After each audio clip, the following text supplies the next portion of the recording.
Goods and services tax,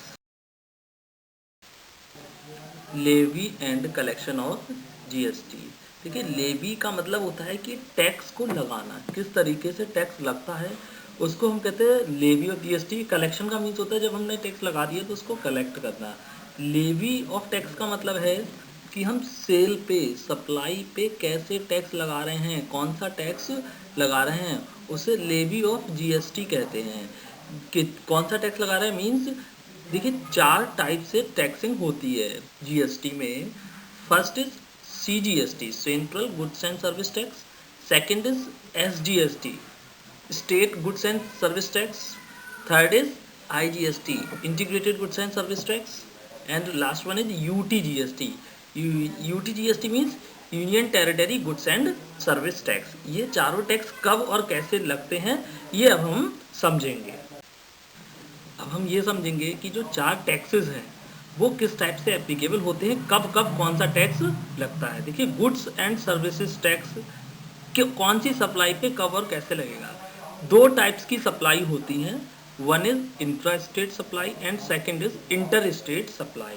intra state supply का मतलब है विद इन स्टेट, मतलब एक स्टेट से उसी स्टेट के, सेम स्टेट के अंदर गुड्स सेल किया जा रहा है। जैसे बरेली से कानपुर के लिए सेल किया जा रहा है तो बरेली भी यूपी में है एंड कानपुर भी यूपी में है। इंटर स्टेट सप्लाई का मीन्स है एक स्टेट से दूसरी स्टेट में गुड्स सेल किया जा रहा है। मीन्स बरेली से जयपुर गुड्स सेल किया जा रहा है तो बरेली यूपी में है एंड जयपुर राजस्थान में है। तो यहाँ पे 2 स्टेट्स इन्वॉल्व हुई हैं। मीन्स सप्लाई जो हुई है एक स्टेट से दूसरी स्टेट में हुई है, इसलिए इसे इंटर स्टेट सप्लाई कहेंगे। जब भी इंट्रा स्टेट सप्लाई होगी मतलब विद इन स्टेट, तो 2 टैक्सेस लगते हैं, CGST and SGST, central goods and services tax and state goods and services tax. कैसे लगते हैं दोनों टैक्स, जो भी रेट कमोडिटी पे एप्लीकेबल होगा उसका हाफ पोर्शन सीजीएसटी में जाएगा, मतलब सीजीएसटी लगेगा एंड हाफ पोर्शन का एसजीएसटी लगेगा। जैसे मान लीजिए आपने मोबाइल फ़ोन परचेज किया एंड मोबाइल फ़ोन पे 18% जीएसटी है और आपने बरेली के ही आप रहने वाले हैं एंड आपने बरेली से ही मोबाइल परचेज किया है, मींस विद इन स्टेट, तो ये इंट्रा स्टेट सप्लाई है। तो जो 18% रेट एप्लीकेबल है उसमें आधा मतलब 9% सीजीएसटी लगेगा एंड 9% एसजीएसटी लगेगा। तो जब भी विद इन स्टेट होगा तो सीजीएसटी एंड एसजीएसटी दोनों ही लगेंगे। एंड यूटीजीएसटी कब लगेगा, जब एक यूनियन टेरिटरी से उसी सेम यूनियन टेरिटरी में गुड्स को बेचा जाता है तब यूटीजीएसटी एप्लीकेबल होता है। तो यूनियन टेरिटरी से यूनियन टेरिटरी मतलब सेम यूनियन टेरिटरी में अगर गुड्स बिक रहा है तो भी हाफ पोर्शन किस में जाएगा टैक्स के रेट का, सीजीएसटी में, अभी हाफ सेंट्रल गवर्नमेंट को जाएगा एंड हाफ यूटीजीएसटी में, union territory goods and services tax. तो जब अदर देन यूनियन टेरिटरी था तो हाफ सीजीएसटी एसजीएसटी था, लेकिन जब यूनियन टेरिटरी में ट्रांजेक्शन है तो हाफ सीजीएसटी में जाएगा एंड हाफ यूटीजीएसटी में जाएगा। लेकिन अगर इंटर स्टेट सप्लाई है मतलब एक स्टेट से दूसरे स्टेट में, जो मोबाइल फोन परचेज किया है वो दिल्ली से परचेज किया एंड जो परचेजर है वो बरेली का है, तो इस केस में क्या हो गई, ये इंटर स्टेट सप्लाई हो गई।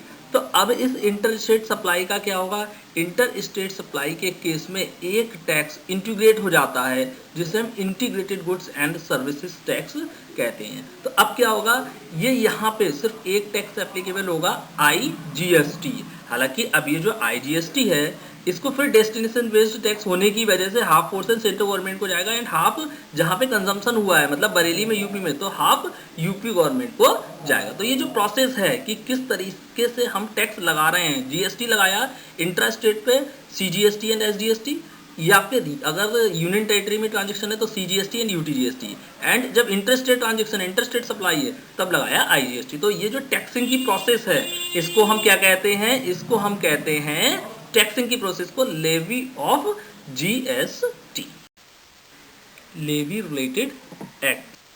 सेक्शन 9 में टैक्स का रेट 20% से ज़्यादा नहीं हो सकता। यानी कि जो CGST है वो कितना हो सकता है, मैक्सिमम 20%। इट्स मीन्स जो टोटल टैक्स रेट होगा जो गवर्नमेंट ने नोटिफाइड किया है वो है 40%, मतलब 40% से ज़्यादा GST प्रोडक्ट पे नहीं लग सकता है। इसीलिए अभी मैक्सिमम रेट जो है वो कितना है हमारा 28%। इस 40% का जो मैक्सिमम 40% रेट गवर्नमेंट ने नोटिफाई किया है, इसका 20% CGST में एप्लीकेबल होगा एंड 20% SGST में, मतलब आधा CGST सेंट्रल गवर्नमेंट को, आधा स्टेट गवर्नमेंट को। ये मैक्सिमम है, ये एप्लीकेबल नहीं होगा, ये मैक्सिमम रेट है। हो सकता है कमोडिटी पर 5% रेट हो, 12% रेट हो, 18% हो या 28, लेकिन किसी भी केस में कमोडिटी पे रेट, किसी भी प्रोडक्ट या सर्विस पे रेट 40% को एक्सीड नहीं कर सकता है। ये बात सेक्शन 9 कहता है एंड सेक्शन 9 सभी इंट्रास्टेट सप्लाईज पर एप्लीकेबल होता है।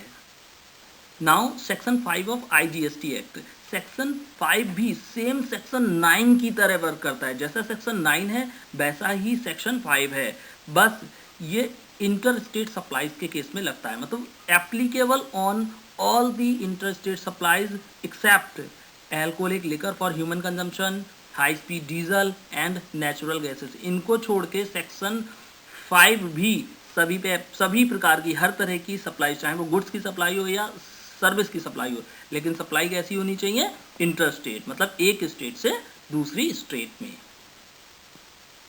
Section 7 of union territory act, ये यूनियन टेरिटरी के अकॉर्डिंग लगता है। जिस यूनियन टेरिटरी का होगा उस यूनियन टेरिटरी का सेक्शन 7 एप्लीकेबल होगा।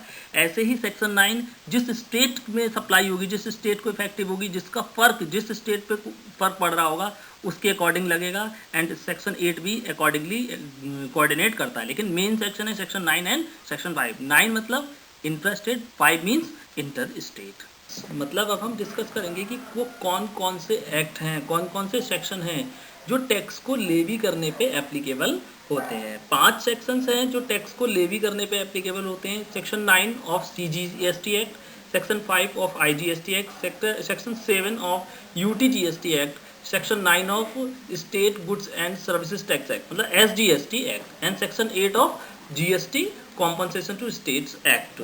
इसमें 2 मेन सेक्शन हैं जो मेनली वर्क करते हैं, section 9 of CGST and section 5 of IGST।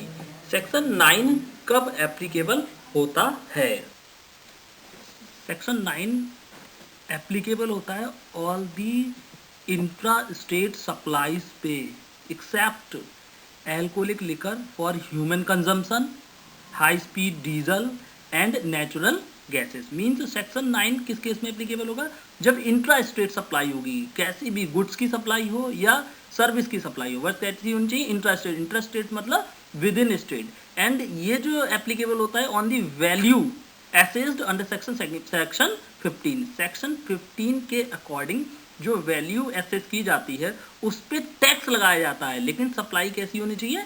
Intra state supply on all the intra state supply except कुछ चीज़ें हैं जिस पर सेक्शन 9 एप्लीकेबल नहीं होता है, जैसे alcoholic liquor for human consumption, high speed diesel, natural gases. तो इन पे सेक्शन 9 एप्लीकेबल नहीं होगा।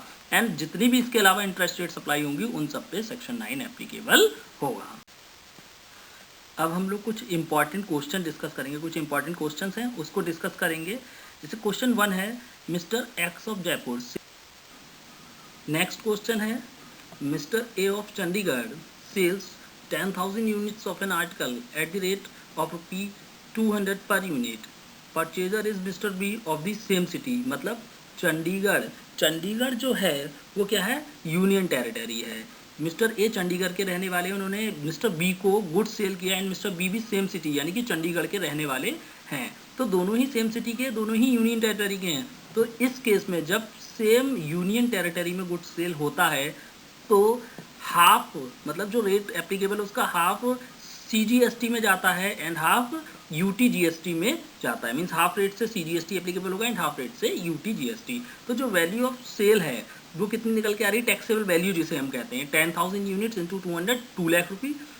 इसमें जो GST एप्लीकेबल है 12% मीन्स 6% CGST, मतलब 1,20,000 CGST and 6% UTGST means 1,20,000 UT GST. तो आधा चला जाएगा सीजीएसटी में एंड आधा चला जाएगा यूटी जीएसटी में। Sells 15,000 units of an article at the rate of 200 per unit. मतलब मिस्टर एक्स हैं जो जयपुर के रहने वाले, उन्होंने 15,000 यूनिट सेल किए हैं 200 रुपये पर यूनिट के according.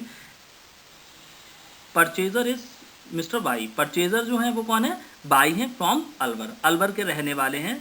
GST rate is 12%। How GST will be shown in invoice. अब जीएसटी का रेट जो एप्लीकेबल है वो कितना एप्लीकेबल है? 12%। अब ये पूछ रहे हैं कि जीएसटी कैसे एप्लीकेबल होगा, इनवॉइस में कैसे शो किया जाएगा। अब इसमें इस क्वेश्चन में सबसे पहले हम ये देखेंगे कि सप्लाई इंटरेस्ट रेट है या इंटरेस्ट रेट है। तो हमने देखा कि जो मिस्टर एक्स हैं वो जयपुर के हैं। जयपुर कहाँ लगता है? राजस्थान में। एंड मिस्टर वाई जो है वो अलवर के हैं। अलवर भी कहाँ है? राजस्थान में। मतलब दोनों ही जो बायर है एंड जो सेलर है दोनों ही कहाँ के रहने वाले हैं? सेम स्टेट राजस्थान के रहने वाले हैं।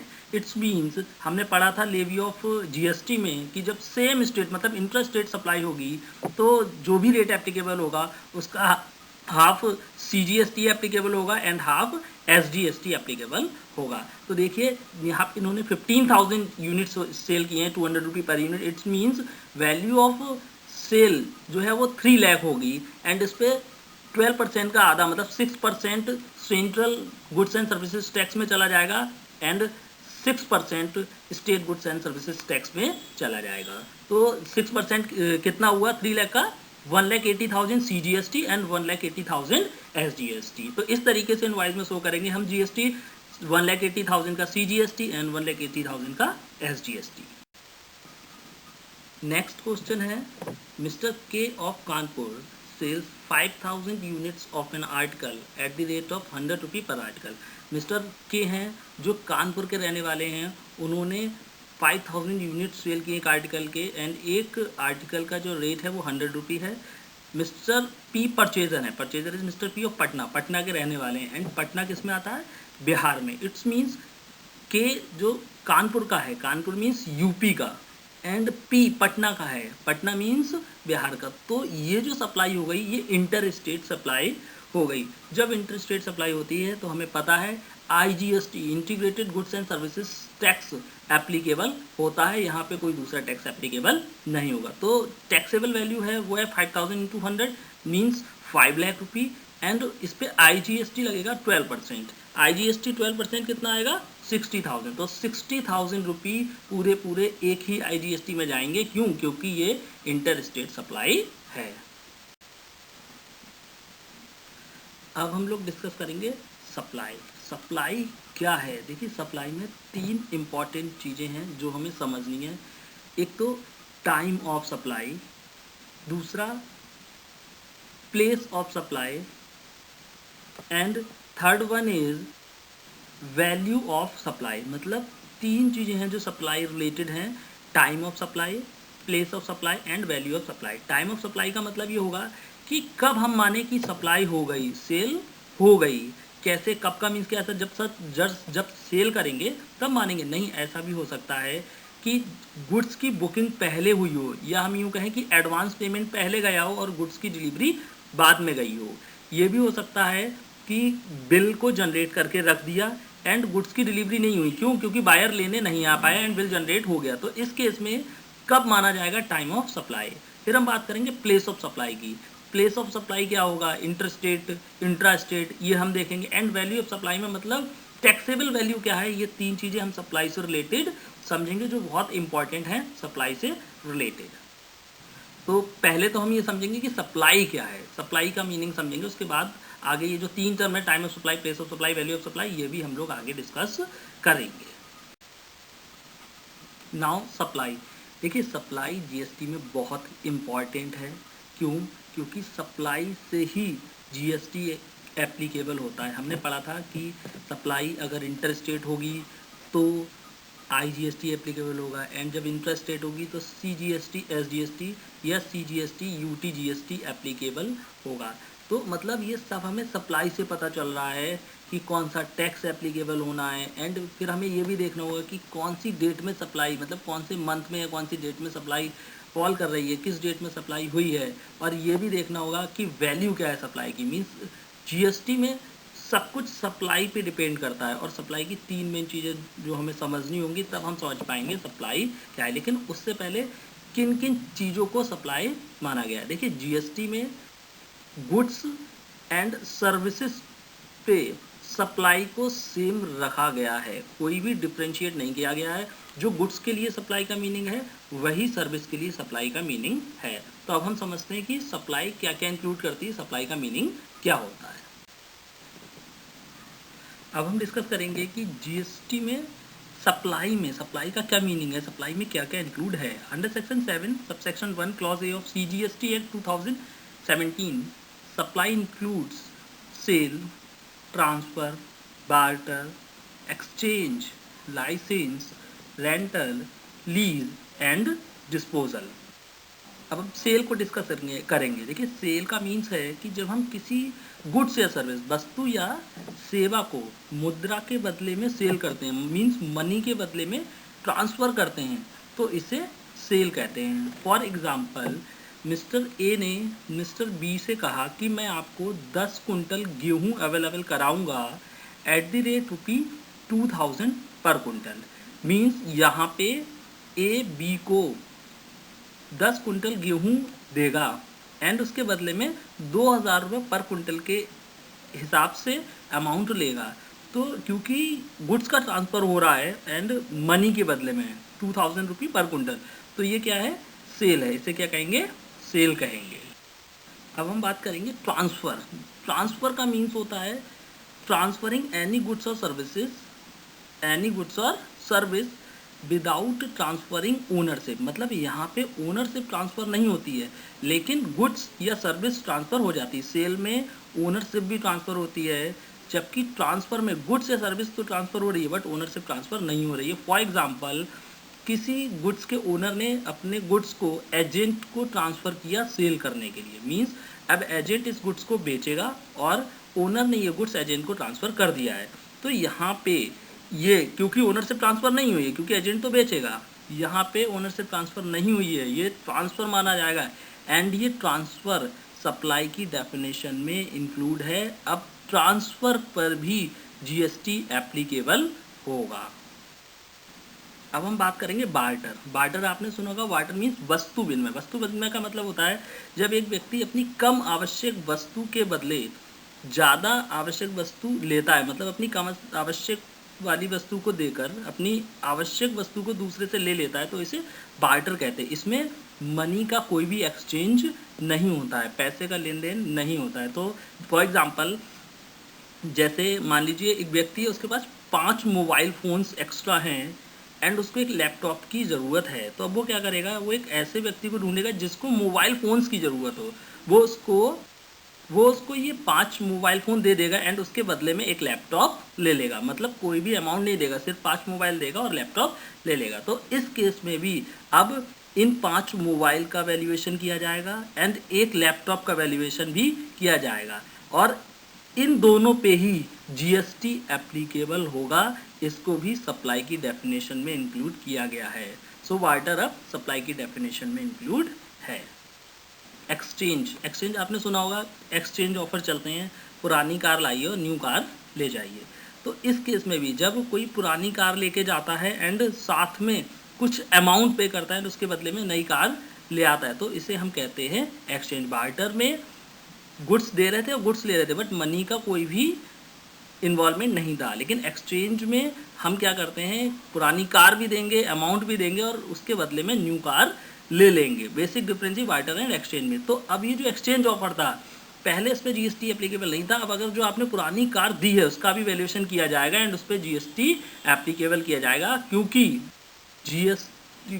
एक्सचेंज अब सप्लाई की डेफिनेशन में इंक्लूड है, इसलिए एक्सचेंज पर भी जीएसटी एप्लीकेबल होगा। लाइसेंस, देखिए लाइसेंस का मतलब होता है आपने अपनी किसी गुड्स का यूज़ करने का राइट दे दिया है, लाइसेंस दे दिया कि आप इस गुड्स या सर्विस को यूज़ करिए। तो इस लाइसेंस पे भी जो आप पेमेंट रिसीव कर रहे हैं, तो ये इसको भी सप्लाई माना गया है एंड ये भी जीएसटी में टैक्सेबल है।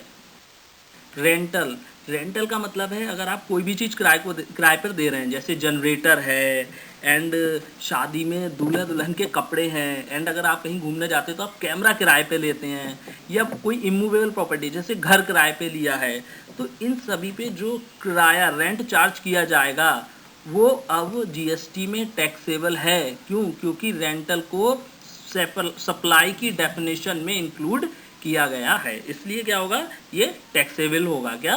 रेंट अब टैक्सेबल होगा। लीज, लीज का मीन्स होता है कि जब एक व्यक्ति दूसरे व्यक्ति को कोई प्रॉपर्टी एक सर्टेन पीरियड के लिए कंडीशन के साथ यूज़ करने के लिए देता है, किसके? मनी के बदले में, बट वो ओनरशिप ट्रांसफ़र नहीं करता, बस एक सर्टेन पीरियड के लिए दी गई, एंड जब वो पीरियड पूरा हो गया तो उसने वापस ली। इसके बदले में वो क्या करता है, कुछ अमाउंट चार्ज करता है, कुछ अमाउंट चार्ज करता है। तो इस अमाउंट पे भी अब जीएसटी एप्लीकेबल है, क्योंकि लीज को सप्लाई की डेफिनेशन में इंक्लूड कर दिया गया है, इसलिए लीज पर भी जीएसटी एप्लीकेबल होगा। डिस्पोजल, डिस्पोजल का मीन्स होता है आप कोई भी चीज़ हमेशा के लिए बेच रहे हैं, उसको हम क्या कहते हैं? डिस्पोजल। जैसे मान लीजिए आपने अपने पुराने लैपटॉप को बेच दिया, तो है तो वो ओल्ड, न्यू नहीं है, लेकिन अगर आप इस पुराने लैपटॉप को भी आप बेचेंगे तो इस पे भी जीएसटी का पेमेंट करना होगा। पुरानी कार बेचेंगे तो इस पे भी जीएसटी एप्लीकेबल है। क्यों? क्योंकि अब जीएसटी के अंदर डिस्पोजल को भी कवर किया गया, मीन्स सप्लाई की डेफिनेशन में अब डिस्पोजल को भी कवर किया गया है। जैसे स्क्रैप की सेल हम कहते हैं, तो उसको भी क्या कहते हैं? डिस्पोजल। तो ये भी अब जीएसटी में सप्लाई की डेफिनेशन में इंक्लूड है, इसलिए इस टाइप की जो भी सेल होंगी, पुराने फर्नीचर की, पुराने लैपटॉप की, पुरानी कार की या स्क्रैप की, इन सब पे जीएसटी एप्लीकेबल होगा। सप्लाई रिलेटेड टर्मिनोलॉजी, मतलब कुछ टर्म्स होती हैं, टर्मिनोलॉजी होती हैं जो सप्लाई से रिलेटेड हैं, वो भी हमें समझना बहुत ज़रूरी है कि कौन कौन सी वो टर्म हैं जो सप्लाई से रिलेटेड हैं, और उनको हम मीनिंग की क्या मतलब है उनका, ये समझना बहुत ज़रूरी है for the purpose of supply. तो सबसे पहले है डीम्ड सप्लाई। क्या है? Deemed supply. डीम्ड सप्लाई क्या होता है? डीम्ड सप्लाई का मतलब ये है कि कुछ ऐसी सप्लाईज होती हैं जो सप्लाई तो नहीं है, लेकिन उनको सप्लाई मान लिया गया है। जैसे अभी हमने पढ़ा था, सप्लाई इंक्लूड्स ट्रांसफ़र, मतलब ट्रांसफ़र हो रहा है एजेंट को, एजेंट को बिक नहीं रहा, जबकि एजेंट किसी और थर्ड पर्सन को बेचेगा, लेकिन तब भी उसको क्या माना गया? सप्लाई माना गया, और उस पर जीएसटी एप्लीकेबल हो गया। तो एग्जाम्पल है डीम्ड सप्लाई का, मतलब जो सप्लाई है नहीं एक्चुअल में, लेकिन उसको सप्लाई मान लिया गया है, तो इसे हम कहते हैं डीम्ड सप्लाई। नेक्स्ट है इनवर्ड सप्लाई। इनवर्ड सप्लाई का मीनिंग है रिसीप्ट ऑफ गुड्स और सर्विस, मतलब गुड्स और सर्विस को रिसीव कर रहे हैं, वेदर बाई परचेज और एक्विजिशन, चाहे हम उसको खरीद रहे हों या हम उसको परचेज कर रहे हैं या फिर हम उसको एक्वायर कर रहे हैं, विद कंसिडरेशन और विदाउट कंसिडरेशन। बट अल्टीमेटली ये मतलब है कि हम गुड्स और सर्विस को रिसीव कर रहे हैं, मतलब जो हमारी खरीद होती है, परचेज होती है, उसे हम कहते हैं इनवर्ड सप्लाई। नेक्स्ट है आउटवर्ड सप्लाई। आउटवर्ड का मतलब होता है सेल करना।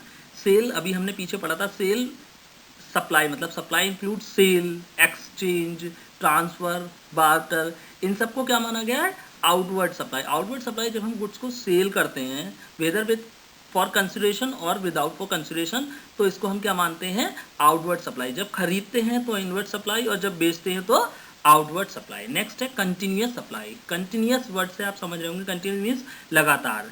जब हम किसी सप्लाई को लगातार सप्लाई करते रहते हैं तो उसे कहते हैं कंटिन्यूअस सप्लाई। मतलब सप्लायर में और रिसिपिएंट में एग्रीमेंट होता है कि वो लगातार कंटिन्यूअसली उसको सप्लाई करता रहेगा, तो उसे कंटिन्यूअस सप्लाई कहते हैं। एग्जाम्पल है पेट्रोल पंप्स पे कंटिन्यूअसली पेट्रोल आता रहता है, तभी तो सेल होगा। तो ये जो पेट्रोल पंप को पेट्रोल सप्लाई कर रहा है, क्योंकि ये लगातार सप्लाई कर रहा है, तो इसलिए ये कैसी सप्लाई है? Continuous supply. एंड वाटर की सप्लाई है, पानी की सप्लाई, आपके घर पे वाटर आता है, तो वाटर की सप्लाई जो है क्या है? टाइम टू टाइम, मतलब मॉर्निंग में, इवनिंग में पानी सप्लाई होता है, तो इसको भी हम क्या कहेंगे? Continuous supply. इलेक्ट्रिसिटी, आपके बिजली आती है, तो वो भी कैसी? कंटिन्यूअस, लगातार बिजली आती रहती है, तो इस सप्लाई को भी हम क्या कहते हैं? Continuous supply. मतलब एक ऐसी सप्लाई, एक ऐसी चीज़ की खरीद जो लगातार होती रहती है, उसे हम कंटिन्यूअस सप्लाई कहते हैं। Exempted supply. एग्जैम्प्टेड का मतलब ये होता है जिस पे टैक्स एप्लीकेबल नहीं है, उसको हम कहते हैं एग्जाम सप्लाई। मतलब जिस प्रोडक्ट या सर्विस पे टैक्स जीएसटी एप्लीकेबल नहीं है, उसको हम कहते हैं एग्जैम्प्टेड सप्लाई।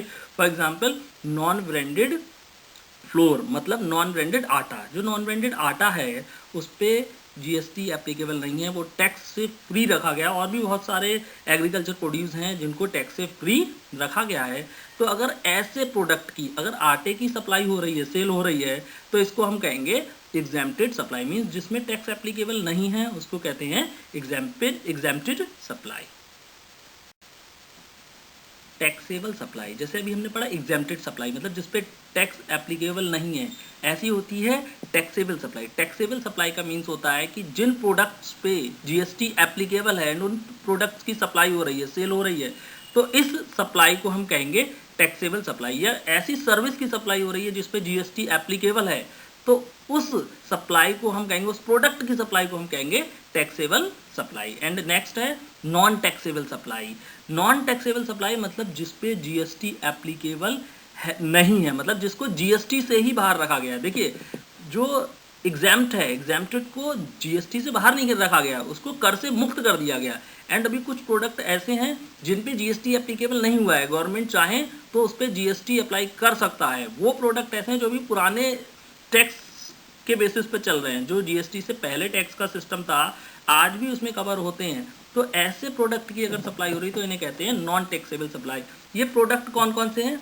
पेट्रोलियम क्रूड है, हाई स्पीड डीजल है, पेट्रोल है, नेचुरल गैसेज हैं and liquor for human consumption. आपको पता है जो लिकर है उस पर आज भी एक्साइज ड्यूटी लग रही है, वो उस पर जीएसटी एप्लीकेबल नहीं है। तो ऐसी सप्लाई जिसको अभी जीएसटी से ही बिल्कुल बाहर रखा गया है, इनको हम कहते हैं नॉन टैक्सेबल सप्लाई। अब हम बात करेंगे प्रिंसिपल सप्लाई की। देखिए प्रिंसिपल सप्लाई क्या है? प्रिंसिपल सप्लाई का मीन्स ये है कुछ ऐसे प्रोडक्ट होते हैं जिनके साथ में कुछ और कंपोजिट प्रोडक्ट को सप्लाई करना होता है, लेकिन इन प्रोडक्ट में से जो मेन प्रोडक्ट होता है उसके लिए हम कहते हैं प्रिंसिपल सप्लाई। एक एग्जांपल से समझते हैं। आप एलईडी अगर परचेज करते हैं तो एलईडी के साथ में आपको रिमोट मिलता है, स्टैंड भी मिलता है और हो सकता है आपको केबल भी मिल रही हो एंड आपको स्टेबलाइजर भी मिल रहा हो।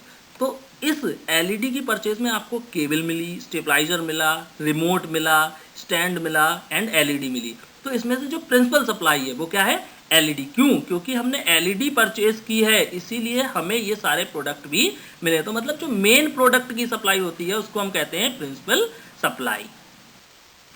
लास्ट है सप्लायर। सप्लायर का क्या मीन्स होता है? सप्लायर का मीन्स होता है वो व्यक्ति जो गुड्स या सर्विस को सप्लाई कर रहा है उसको हम सप्लायर कहते हैं। जैसे कि सेलर, सेलर भी क्या कहलाएगा? सप्लायर। मतलब जो भी गुड्स को बेच रहा है, जो गुड्स को सप्लाई कर रहा है वो क्या कहलाएगा?